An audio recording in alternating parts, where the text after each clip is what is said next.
And the very idea that there are hidden messages in the Bible is a shock to many. Not just unbelievers, but many believers are offended or disturbed by that possibility. And yet we'll discover that it's actually quite scriptural and has some exciting benefits to all of us. These 66 books that we glibly call the Bible, even though they were penned by over 40 different guys over the better part of about 2,000 years, they're an integrated message. And I don't mean thematically, that there's a theme in the old fulfilled in the new. No, far more than that. That every detail, every number, every place name is there by deliberate design in the original. So that's the first thing, that we have an integrated message system in our laps. And once you discover its integration, you need to do that for yourself, and we'll show you some things. The second discovery emerges from that.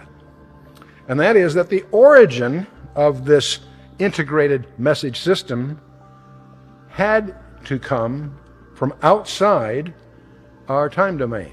Literally, we're in possession of a message system of extraterrestrial origin, and you can prove that, and we'll show you how. Are there such things as hidden messages in the Bible? You know, the Bible says so.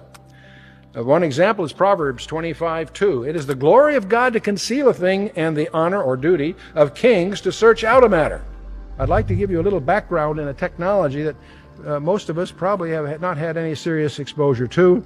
We're going to introduce you a little bit to secret writing, cryptography, and what that's all about. And we'll distinguish between codes and ciphers. Codes in the field refer to arbitrary designations, where you might have the number 347 mean a battleship, whatever. Arbitrary definitions. Without the code book, you're useless. In Paul Revere's Ride, the Old North Church, the lantern, one by land, two if by sea. If the British had had the most advanced Cray computers, they could not have broken that code because there's no way to break it. It's a code. It's an arbitrary designation by arbitrary pre-agreement. That's what a code is. A cipher is what most of us think of, and there's two basic techniques in hiding a message with a cipher. One is by transposing the letters by some scheme, so the unintended cannot interpret it, and yet the intended can receive the message. Let's assume your plain text was Cinderella, be home before midnight. Okay? First thing you'd do is put that in columns. Then you'd adopt a keyword, and you'd alphabetize the keyword, and that would give you the order. This is just one way there are many ways to do this, but this would give you the order of the columns that you'd take. And so it would take column 2, then 1, then 4, then 5, then 3, then 6, with that keyword.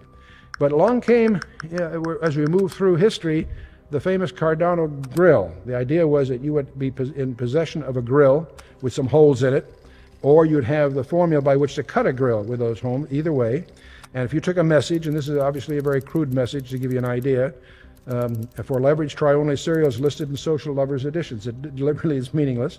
But if you take the Cardano grill, if it's the right one, and you put that over the message, and take the letters that are exposed, it says, flee at once, all is discovered, okay, by simply selecting from the message certain letters.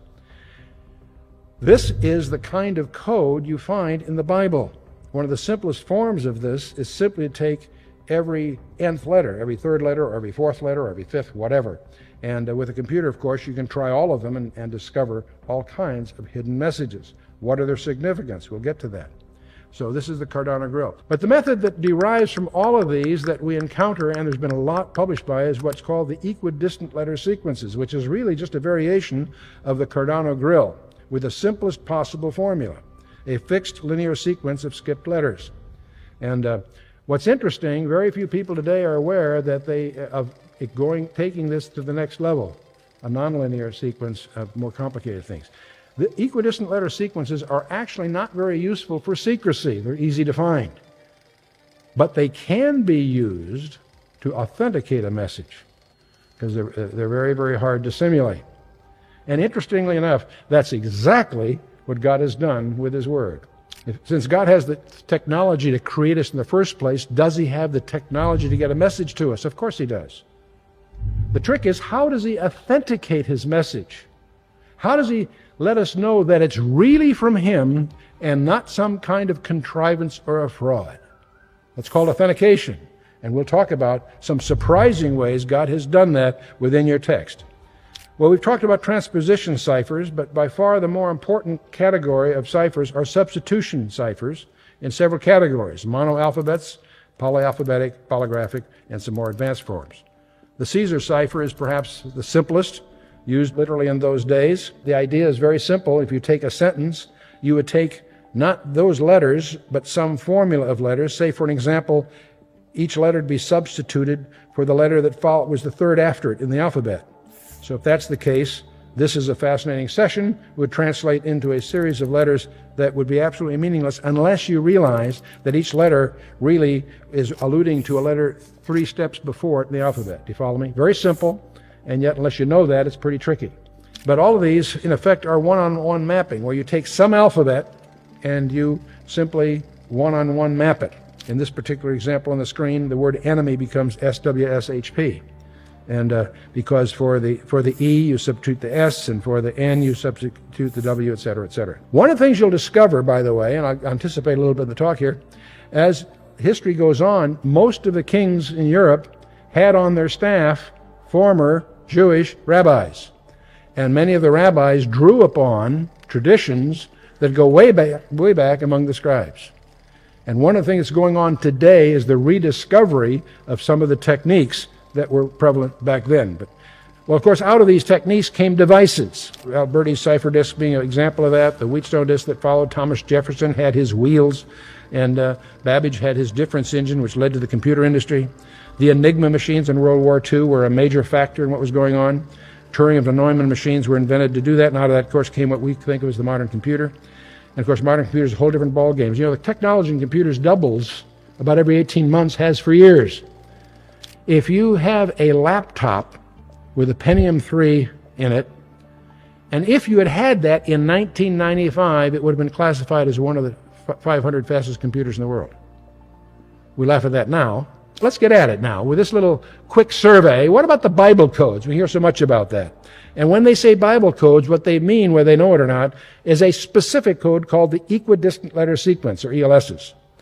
There's a lot of fanciful stuff, a lot of stuff contrived that's been popularized in recent books that's too bizarre to be accepted, yet some of it is too impressive to be ignored. So let's steer a path through this. And I'm going to suggest to you some professional competence in cryptology is essential to adequately evaluate what we're getting into here. As early as the 16th century, Rabbi Cordovaro said, the secrets of the Torah are revealed in the skipping of letters. And around that profound insight, a rabbi by the name of Weissmandel, after World War I, started to check in. Now, what do we mean by equidistant letter sequence? Well, here's just a contrived sentence to give you an idea. Rips explained that each code is a case of adding every fourth letter to form a word. In other words, if you take every fourth letter in the thing that's on the screen, it spells out another message, which in this case simply says, read the code. The point is, you can embed in a rational message another message of a totally different kind. The message might be reinforcing, which could be used for authentication, or it could be new information altogether.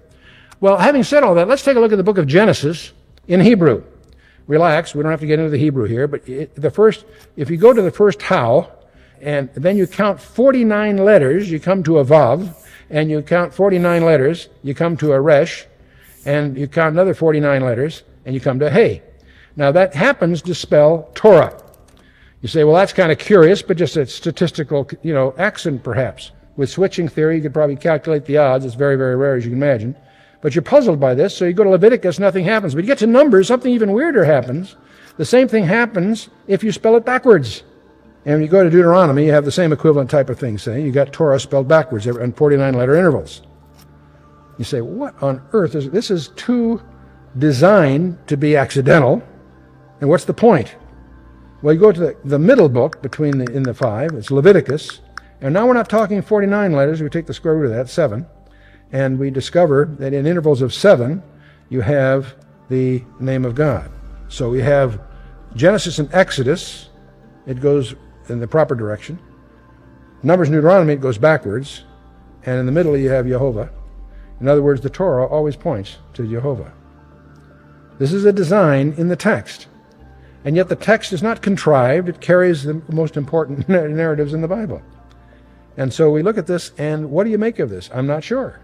If that was all there's to it, it's just a curiosity, there's more. Why 49, by the way? That's a strange thing. It's the square of 7, of course. Well, in Leviticus 23:17, we know that 7 sevens are significant in the Scripture in several ways. One of the ways is at the Feast of First Fruits, they count 49 days, and the next one is the Feast of Weeks, the Hak Shavuot, which is the prophetic day of the church being born, and there's a lot more to it. I'll leave that for now. In the book of Ruth, which is one of the most interesting books of prophecy, a little 4-chapter book that unless you understand the book of Ruth, you will not understand the book of Revelation. But in Genesis 38, Judah and Tamar, remember, gave birth to Perez and Zerach. Boaz descended from Perez. Okay. Boaz in book of Ruth marries Ruth. They had a son named Obed, who had a son named Jesse, who was the father of David. You with me so far? Well, in Genesis 38, these names are encrypted at 49-letter intervals in chronological order. The probability of just having the names there is in the neighborhood of, I think, 1 in 10,000, but the probability of having them in chronological order turns out to be one chance in over 800,000. So is this accidental? Is this just a coincidence of statistics? There's a big debate on those things. Well, the ellipse closes. See, the Kabbalists, these mystical rabbis, had traditions as how you handle the text. And in the Renaissance period, as these techniques became very important to the courts of Europe, the staff of most of these kings were some rabbinical expertise that translated this into the field we call cryptology.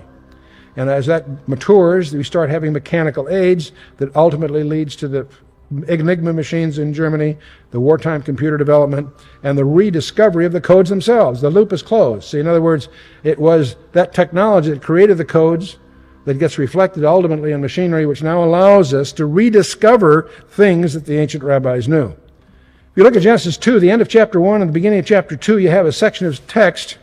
It starts in Genesis 1:29. God says, "Behold, I've given you every herb-bearing seed," and so forth. And that whole passage ends with verse 9 of chapter 2. "And out of the ground made the Lord God to grow every tree that is pleasant to the sight and good for the food, and the tree of life also in the midst of the garden, and the tree of knowledge, good and evil." Those of you familiar with Genesis, that all sounds familiar. What you may not realize that in the Hebrew text, you have encrypted in that passage the name of every tree that occurs in the Bible. And there's like 25 of them. And they're all in there fairly tightly encrypted in that passage. Now, what's the chance of that happening by accident? I promise you, though, that we would focus on the ultimate code. In a coding sense, it's the ultimate code. And the ultimate code, of course, is guess who? You. What library, the books in this library are read more often than any other library in the world? The answer is your DNA. You have a master record, and it is unraveled, copied, and rolled up in ways that defy one's imagination. Remember Paul Revere's ride, one if by land, two if by sea. It also has a syntax. The lantern had to be in a particular place. In this case, in the famous poem, it had to be in the Old North Church. See, the most advanced computers could not have broken Paul Revere's code. Why? Because it was a code, not a cipher. It was just arbitrary, but still it had semantics. There are very simplex alphabets. We've talked about those. But it may surprise you to discover there are codes that are error detecting. When you send a byte in a computer, you have an extra bit or so that's called a parity bit, which is always either odd or even, so they can tell if you've dropped a bit in transmission. It's a way of catching mistakes. If you want to add not 1 bit, but 3 bits to that byte, you can make it error correcting. You can make the 3 bits determine the position of the error, and if it's binary, you can obviously reverse it. So there are codes that are error detecting and they're error correcting. So there are also codes that will modify themselves. They're adaptive coding. They'll adapt to the syntax and so forth. I'm not here to explore those codes except to point out one of the most advanced codes known to man is in our DNA. What people overlook about your DNA is your DNA is a 3 out of 4 error-correcting, self-replicating code. And there's probably not one engineer in 1,000 that would know how to even go about designing one of those. And yet, of course, we're taught that it all happened by chance. You and I are just random results of randomness. It's amazing. We found the most insulting God to invent. The ancient pagans they attributed their creation to gods of stone or iron or wood, whatever. We've found a more insulting God of all. We attribute it all to randomness. God wasn't even necessary. God is offended by not being worshipped or putting our worship to these false gods. But what's even more insulting is to deny that one is even necessary. But anyway, your simplest cell is more complex than the River Rouge planet. It involves, the simplest cell is an entire city with garbage disposal facilities, manufacturing plants, input-output controls, gates, gatemen. It's astonishing, the complexity of the simple cell. But anyway, the DNA code consists of unique assemblies. They selected from over 200 proteins, each involving over 3,000 atoms in three-dimensional configurations. And it's all defined from an initial alphabet of 20 amino acids. And those 20 amino acids are defined by, in effect, 4 codes. The genetic code, where it's so much in the news, I'm just going to highlight a few aspects of this that you may not be sensitive to from a coding point of view. In your cell, there is your DNA. That is your master record, your master blueprint. To conduct all the things that are going on, they don't endanger that. They make a copy of it for the workers. And there's a transcription that makes the RNA, which you can look at like a photocopy of the master blueprint. And then that RNA is translated to create the proteins, which are in effect functional machines. And the crick dogma, of course, was that you go from the DNA through the RNA, you go downhill. The shocking discovery is that there are retroviruses that will actually not only create disease, it'll go back and alter your master record. And that's a whole other thing. But I wanted to mention something about the DNA being transcribed. The DNA, before it's made in the RNA, something interesting happens. That there are sections of it that are selected out. You realize these are equidistant letter sequences. This is a form of encryption that we find in the Bible and you find in your DNA. These have intrinsic chemical affinity towards one another, so where you have one, you have its mate. And this kind of coding scheme allows you to split it, and it will find its mates. It's an intrinsically self-replicating code. It'll copy itself without error. And that itself is an interesting design feature. It's intrinsically self-replicating. These 3 out of 4 codes will specify any of the 20 amino acids you're going to need for the proteins, plus leave some over for punctuation. You have start controls, stop controls, that kind of thing. So you have an alphabet designed here that is operative. And your messenger RNA, of course, needs to be translated into proteins. So there are machines that emerge out of all of this that will transfer the RNA, and what it does, it will read that code and decode it. And as it moves along, it knows from the coding what protein it's talking about, and it strings those along to create a protein chain. And that protein chain has characteristics that will cause it to form a three-dimensional machine. We're going to talk about a hemoglobin molecule. That has 574 elements selected from an alphabet of 20. And here's the composite of them.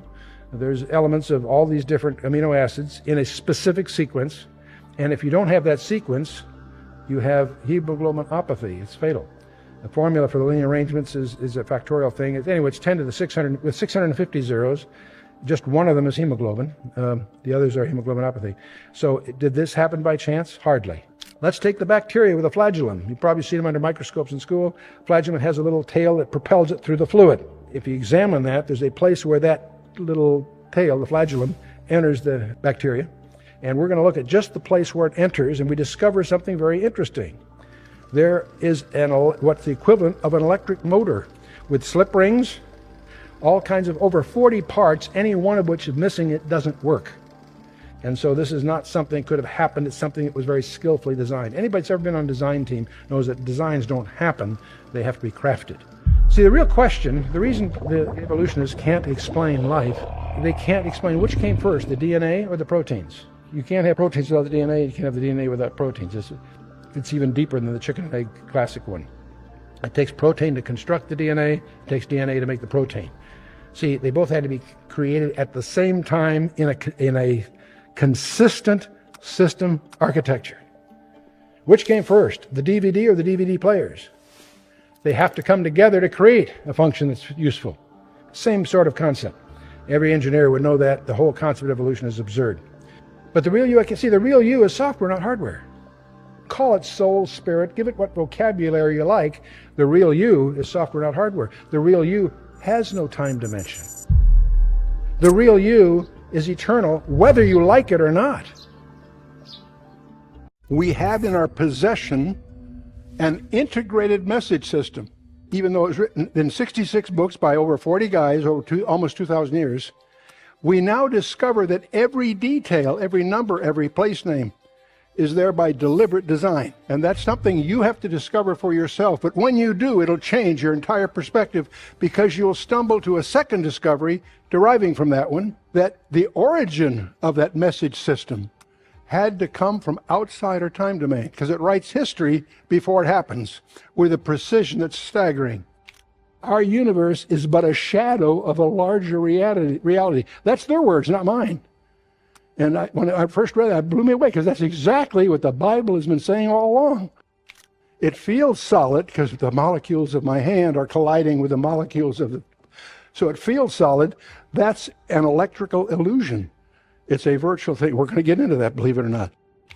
99.9% of the mass of the universe is not solid. It's not solid, liquid, or gas. It's plasma. It is ionized gas. You've always heard the 6 is the number of man. How many have heard that biblically? Well, it's a little more than that. There are only two views among us. The one is that everything's the result of a cosmic accident, or we're the result of a deliberate design, and that implies a designer. Now, that basic thing brings us each to 3 questions, personal questions. Where did I come from? Why am I here? And where am I going when I die? Those issues face every one of us. In the beginning, God created the heaven and the earth. Now, if you master and understand and command that, it'll solve all your other problems. That's the granddaddy of them all. In the Hebrew, of course, it goes from right to left. All languages flow towards Jerusalem. You know that. East of Jerusalem, they go right to left. West of Jerusalem, they go left to right. And whether it's Cyrillic or English or Latin on the one hand, or Aramaic, Hebrew, or whatever on the Sanskrit on the right. But anyway, Bereshit, bara, the word bara is to create out of nothing. There are other words that can be used, as or vas, that's to make or fashion. When it used bara, that's from out of nothing. Now, you probably know enough Hebrew exposure to know that a masculine word with an im ending is a plural. Elohim is a plural noun. But there's something very strange, because every time you see that in the Bible, it's misused. You know enough about language to know the noun is supposed to be declined with the verb. They're supposed to match. Elohim is a plural noun, but it's always used as a singular by the verb. Elohim, every place you see it, is a technical error in a sense. Elohim is a plural noun. What you also need to know about Hebrew is that a plural is not 2, it's 3. They have a single, a dual, and a plural. But let's move on and take a look at Genesis 1, because that's really the subject here. God said, let there be light, and there was light, and God saw the light, and that it was good. God divided the light from the darkness, and God called the light day, and the darkness he called night. And the evening and the morning were day 1. The word evening, it comes from the word erev. That came to mean eve, but that wasn't the original concept behind it. And the other word is boker, which is, now they use it for morning. Why do they do that? Because neither of these, by the way, will show up on day 7. Did it not have an evening and morning? Of course it did. But what the words are focusing is on a prior, more pervasive meaning. Let's take a look at an entropy profile of the universe. I'm putting entropy at the bottom of the chart and order at the top.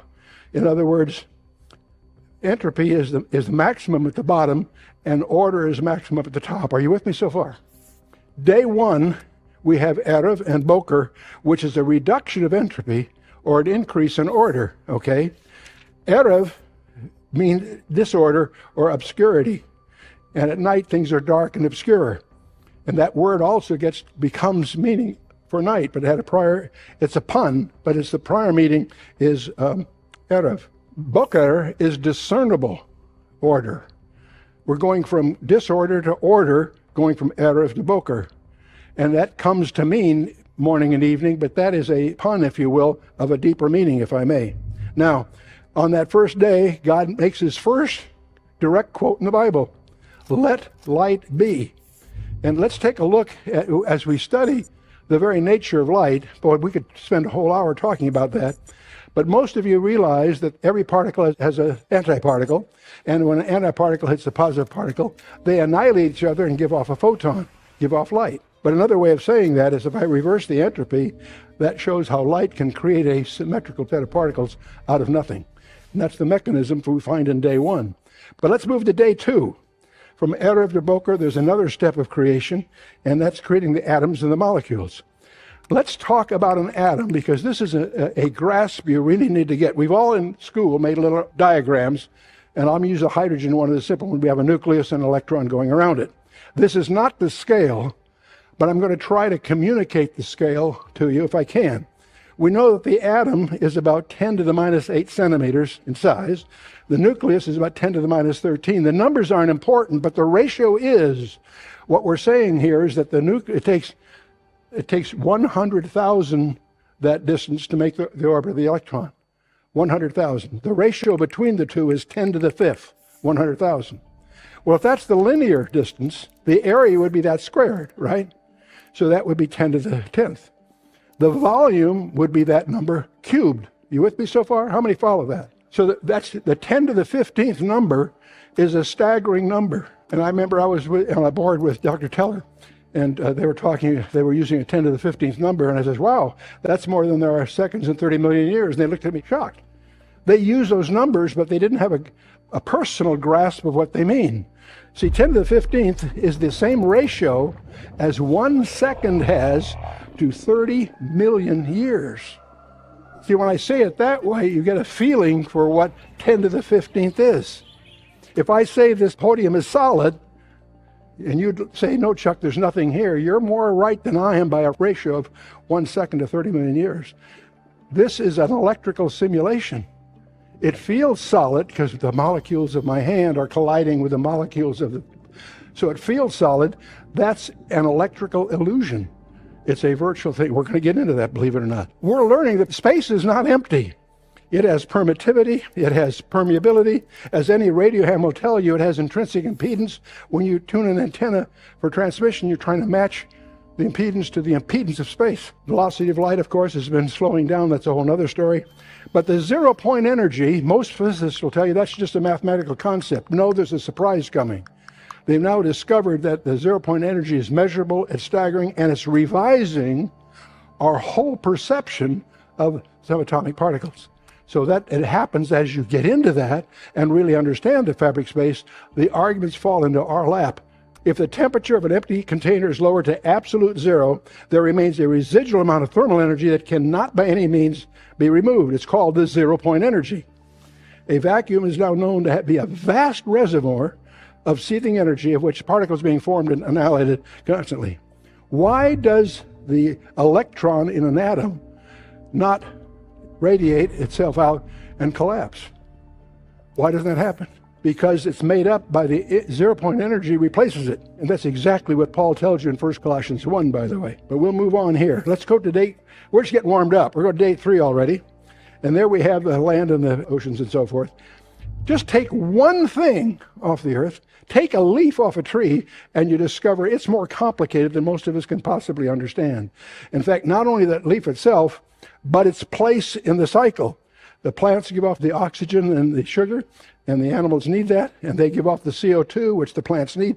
And this whole model is in balance. That not only means it was created, it means it's being maintained. They always say 1% change in the ozone is going to bring cosmic disaster. You've heard that from your greenies, right? Well, if that's true, who balanced it so delicately in the first place? See, that argument that it's rare is an argument for creation, not the accident of design. But we'll move on. Let's go to day 4. Erev and Boker, we come to what we call our solar system. Bear with me on this model, because I think this is one of the things you'll want to take away in your notes. Robert Burnham publishes a celestial almanac, and in that he has a chapter that's too provocative to pass. He takes advantage of a coincidence. The number of inches in a statute mile is 63,360. Okay. It turns out that, see, the basic unit in astronomy is the distance from the Earth to the Sun. That's called an astronomical unit. It happens, mile is roughly 63,300. The number of astronomical units in a light year is roughly the same number to 0.1% difference. So that's a convenient way to make a model. If we're going to make a model here of the universe, we can use that ratio and carry it out. In Burnham's model, 1 inch represents the distance of the Sun to the Earth. 1 mile represents a light year. You with me so far? Well, the sun is about 9,000ths of an inch. Let's call it 100th of an inch. All planets will turn out to be lying within a 1-meter circle. The Earth will be 1 inch away from the sun by definition. Mercury and Venus, 4/10 or 7/10 radius. Mars about 1.6 inches. Jupiter about 5 inches. Saturn about 9.5. Uranus about 19.2. Neptune 30.0.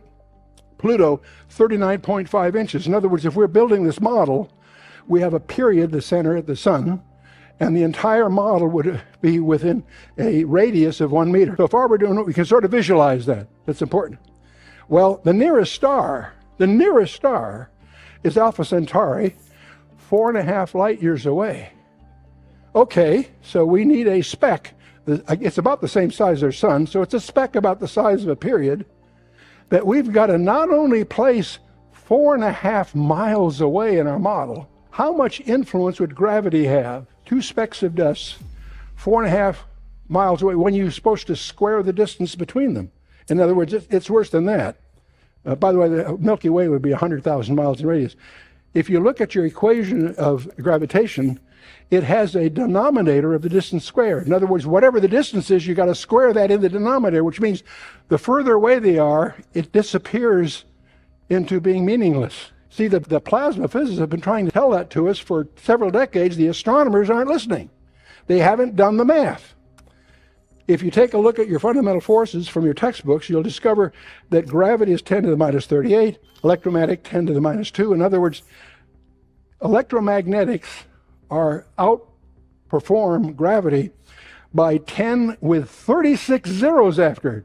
Not 36,000 times, 36 umptiums, whatever you're going to call. And by the way, electric pushes and pulls. Gravity doesn't. So the real point is, the minute you go beyond our solar system and look at the sky, the galaxies, gravity is a non-player. And what's astonishing, there are bright mathematicians spinning all kinds of theories that make no sense because they haven't done the math. 99.9% of the mass of the universe is not solid. It's not solid, liquid, or gas. It's plasma. It is ionized gas. The plasma pioneers have been trying to tell us that. They can create the same shapes in the laboratory using Maxwell equations, not gravity. Let's go one step further. We then have the birds, and we have this whole business of the death of Darwinism. The thing that put the nails in Darwin's coffin was, of course, microbiology. Advances in microbiology, the DNA and so forth, have dealt the death blow to Darwinism. The DNA happens to be, we discover, a 3 out of 4 error-correcting code. Darwinism cannot explain the origin of life because it cannot explain the origin of information. Irreducible complexity that Michael B. introduces definitely just renders chance or randomness, refutes that as a possible designer. And you can get into that on your own. But let's take 6. You've always heard that 6 is the number of man. How many have heard that? Biblically. Well, it's a little more than that. We go on the 6th day, and I'm going to use Da Vinci's Vitruvian Man as a symbol of man and his reach, if you will. 6 is the number of man we hear. It turns out, I read this and I didn't believe it. I thought it was some Christian contrivance. I checked it out. It turns out to be true. At a cellular level, an intact human immune system will virtually always recognize and reject a non-human transplant as foreign. How? On virtually every nucleated cell in a person are small markers, lipoproteins to be precise, called antigens. Their official designation is the histocompatibility antigen or human leukocyte antigen. HLA is the common thing.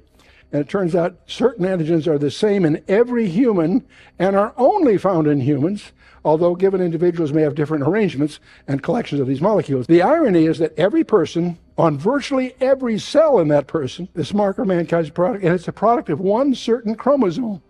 Its chromosome, guess which number?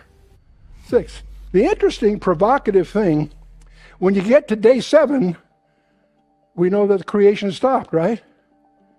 How many knew that God rested on the 7th day? Okay, not on Sunday, that's sad, that's Shabbat, by the way, but let's move on here, okay. What's interesting is there's no Erev and Boker on that day. That's a tip-off that those words had more original, they're used as puns for evening and morning daily, and that's why the Hebrew calendar starts in the evening, ends in the morning because of that patterning. But that's not what the words originally meant. There's another thing I want to highlight, and I'm going to draw for this on the Scientific American articles recently. I'm going to use the symbol of man to represent the reach of man. If I'm going to focus on things larger than man, I'll call that collectively the macrocosm. And the fourth dimension of time, of course, is in that subject. It had a beginning. The big discovery of 20th century science is that the universe is finite, not infinite. It may be expanding, but it's finite, not infinite. That's the problem. That means it had a beginning, and that's why they have these speculations called the Big Bang models. But the fact that it's finite is a key fact. Let's go the other way. Let's go things that are smaller, man. Let's do what we call the microcosm. We discover that in subatomic particles, there's a limit to smallness. That's why we're spending tens of billions of dollars on the Hadron Colliders to try to learn more about smallness. It turns out there's a limit to smallness. It's called the Planck wall, if you will. Indivisible units. Planck limits for length, mass, energy, and time. You would think if I take a piece of string and cut it in half, I can throw the half away and do it again. You think, I could do that forever. I might get so small I couldn't handle it, but conceptually I could always figure whatever I got I can cut in half. I discovered that's not true. When it gets 10 to the minus 33 centimeter, I try to cut it in half, it loses a property that the physicists call locality. There's a property called non-locality. That thing is provably everywhere in the universe at one time, and that's been proven in the laboratory, by the way. So that's not just a theory anymore. And we now don't think of 3 or 4 dimensions. We know we live in at least 10. That's the current estimate. But the key point that you want to understand the implications of is that both the macrocosm has a finite and is of largeness, and there's a finite limit to smallness. That has staggering implications in our understanding of reality. We live in a finite, digital, simulated universe. It's a virtual digital environment that we find ourselves in. Now, this is not my conclusion. This is the words of Scientific American, June of 2005, where they conclude that our universe is but a shadow of a larger reality. That's their words, not mine. And when I first read that, it blew me away, because that's exactly what the Bible has been saying all along in John 1, Hebrews 1, on and on. That larger reality, our reality is in a larger context. For lack of another term, I'll call it the metacosm. That's the domain of the angels. That's the domain, apparently, of the UFOs. There's a region that is a transfer function in and out of our finite simulation that we call our physical reality. This is all provable. This isn't theoretical. This is provable stuff. We've been taught Euclidean geometry, 3 dimensions. But the most important lecture in mathematics ever given was June 10th of 1854, when George Riemann disclosed metric tensors. It took 60 years for them to find practical use, and that's what Einstein used for his theory of relativity when he recognized that we live in not 3 but 4 dimensions. And so in Ephesians chapter 3, Paul tells us that, by the way, if you're watching for it.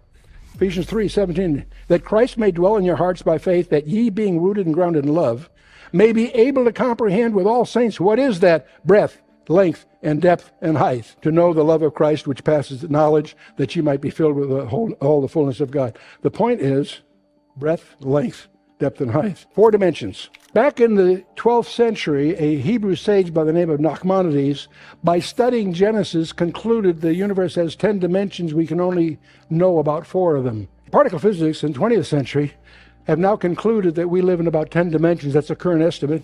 4 are directly measurable. 6 of them are curled less than 10 to the minus 30 centimeters, too small light, so we can only infer them indirectly. In other words, we've spent millions of dollars on atomic accelerators to learn what Nachmanides learned from studying the text of Genesis. Most of what we know about the creation is post-curse, because we all know about Genesis 3. History as we know it started after that curse. We had the flood of Noah, among other things, that have increased the entropy, decreased the order, if you will. Now, entropy is called the bondage of decay in Romans 8:21, and there are many of us that believe it was introduced as part of the curse. The universe was fractured, separated from 4 to 6 dimensions is one speculation. And so at that curse, we have the physical universe, which we can directly access, but the other 6 dimensions are not accessible to us now. And we call that the spiritual universe, or I would call it the metacosm, if you will. Genesis 3, the shining one, the forbidden fruit, you all know the story, the doubt and then the denial that Satan created that resulted in God's declaration of war, in which the seed of the woman and the seed of the serpent are the two contestants, if you will, in a sense. And the seed of the woman being a title of Christ, and the seed of the serpent is one who is yet to make his appearance. You are both the pawns and the prize in that warfare. And that's why we're here together on this thing. Why right now? I'm going to put something on the screen which if you accept, you flunk the course. I want you to challenge. I'm putting it up on sincerely, but I want you to challenge it. I believe that you and I are being plunged into a period of time about which the Bible says more than it does about any other period of time in history. The more you know about the classic biblical scenario and the pending turmoil amidst the current geopolitical tensions every day that are increasing, the more you will recognize that we are indeed plunging into what's called, in the Scripture, the end times. You can prove it. And the encroaching darkness is making all of us increasingly politically incorrect. To be a biblical Christian is going to be increasingly a life-threatening posture you're going to have. And as J. Vernon McGee and others predicted, the attack against the biblical Christian will come from the denominational churches. And that's a shock, but you can find it documented by E.H. Broadbent in his book, The Pilgrim Church. Are you prepared for that? Even correct science won't help you. Only a personal relationship with the designer himself will help you. Do you know him? That's the question of the day. Search the Scriptures, you're challenged by him, and he takes the commitment that you will know. He will assume the responsibility to reveal himself to you. I'll close with a contemporary example here. Just one, and I'll be off here. In 1980, a man from Rwanda was forced by his tribe to either renounce Christ or face certain death. He refused to renounce Christ, and he was killed on the spot. The night before, he had written the following commitment, which is found in his room. I'm part of the fellowship of the unashamed. I have Holy Spirit power. The die's been cast. I've stepped over the line. The decision has been made. I'm a disciple of his. I won't look back, let up, slow down, back away, or be still. My past is redeemed. My present makes sense. My future is secure. I'm finished with low living, sight walking, small planning, smooth knees, colorless dreams, tamed visions, mundane talking, cheap living, and dwarf goals. I no longer need preeminence, prosperity, position, promotions, plaudits, or popularity. I don't have to be right, first, tops, recognized, praised, regarded, or rewarded. I now live by faith. I lean on his presence. I walk by patience. I lift by prayer and labor by power. My face is set. My gait is fast. My goal is heaven. My road is narrow. My way rough. My companions few. My guide reliable. But my mission is clear. I cannot be bought, compromised, detoured, lured away, turned back, deluded, or delayed. I will not flinch in the face of sacrifice, hesitate in the presence of the adversary. I will not negotiate at the table of the enemy. I will not ponder at the pool of popularity or meander in the maze of mediocrity. I won't give up, shut up, let up until I have stayed up, stored up, prayed up, paid up, and preached up for the cause of Christ. I'm a disciple of Jesus. I must go till he comes, give till I drop, preach till all know, work till he stops me, and when he comes for his own, he'll have no problems recognizing me. My banner will be clear.